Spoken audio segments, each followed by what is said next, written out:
Hi, you're watching Corey's Makes, Reviews, and Whatnot. I'm redoing a video I shot with I originally shot it with a point of view camera, and it just was not good. So I found out that Windows has a neat feature in what they call the game bar, that I can do my voice and my screen at the same time. So here goes my review of Slither.io.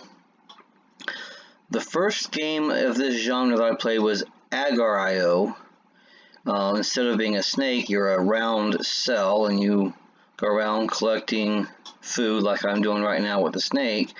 But what happens is when you get near other cells, if they're smaller than you, you can eat them.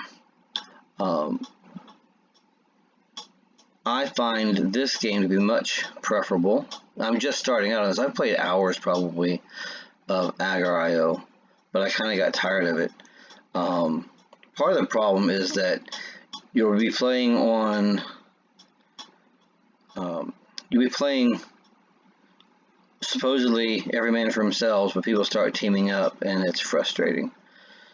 And I've played team servers and it's fun, but when you're expecting everybody to be every man for himself and they're playing teams, yeah, it's no good. So I started playing this game and I think the controls are just better.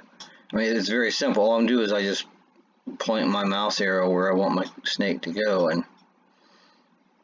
within his turning radius he goes there.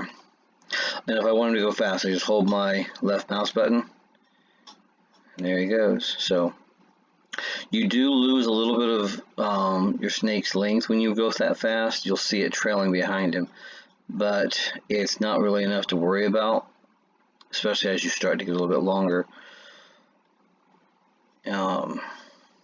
So I'd say I'm not really very good at this game yet. I've only been playing it for really a couple of days, less than a week anyways. I don't like to say so much while I'm making a video, but that's what happens when I don't have a script. Just run around eating stuff.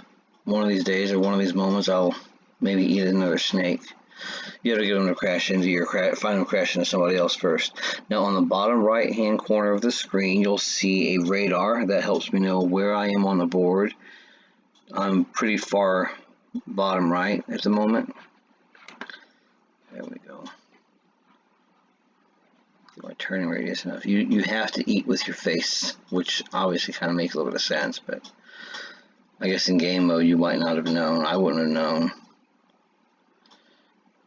So wrapping around the dots doesn't do you any good, other than keeps somebody else from eating them. I think I was in the middle of saying something. Oh, the radar. You can look at it and you can see that on the radar there's a higher concentration of dots in the middle of the board, and that's going to correspond to a higher concentration of snakes. So when you're relatively small, it's worth the risk to go to the middle where all the snakes are and see if you can pick up some of their weight, their length. I watched one of them to die and dive in. But the strategy I was reading was that, I crashed.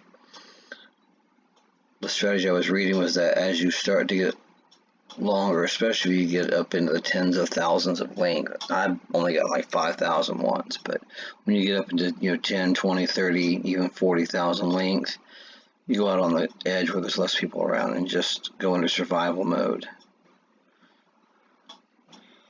I respawned in the... That's my alarm clock.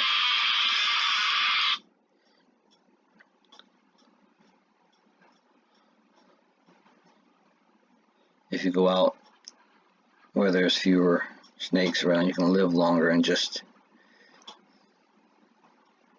do the slow growth by eating. There's somebody who's got popped.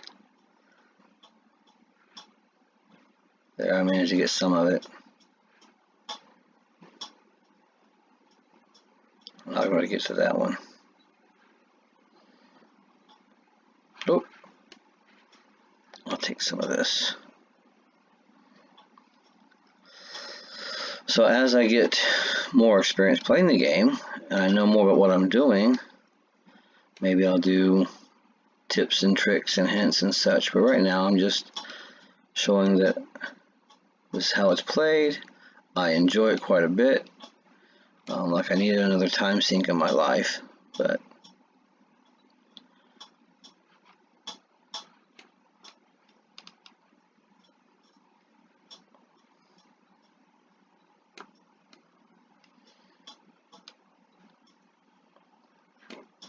oh, I crashed.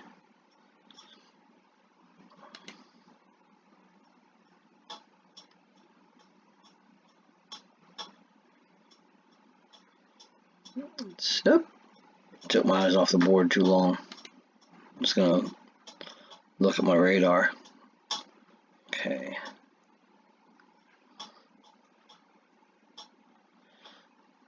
The board does have edges. If you crash into the edge, you die, but you don't leave your mask for somebody else.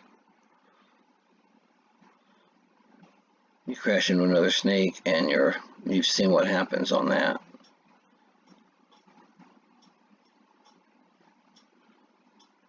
You're left to be cannibalized.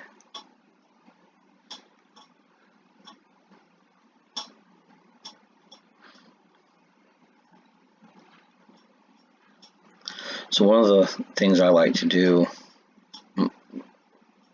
at my early stage of learning the game, the strategy I've picked up on for myself is to find a snake that's quite a bit bigger than myself and just follow them around. That one just ran right through me. That was messed up. He should have died. Anyways, if I can find a snake that's bigger than me and follow him around, then sooner or later he'll make a kill or get killed, and I can pick up the scraps. Also, when they run fast, some of they shed length or mass, and I can pick that up too.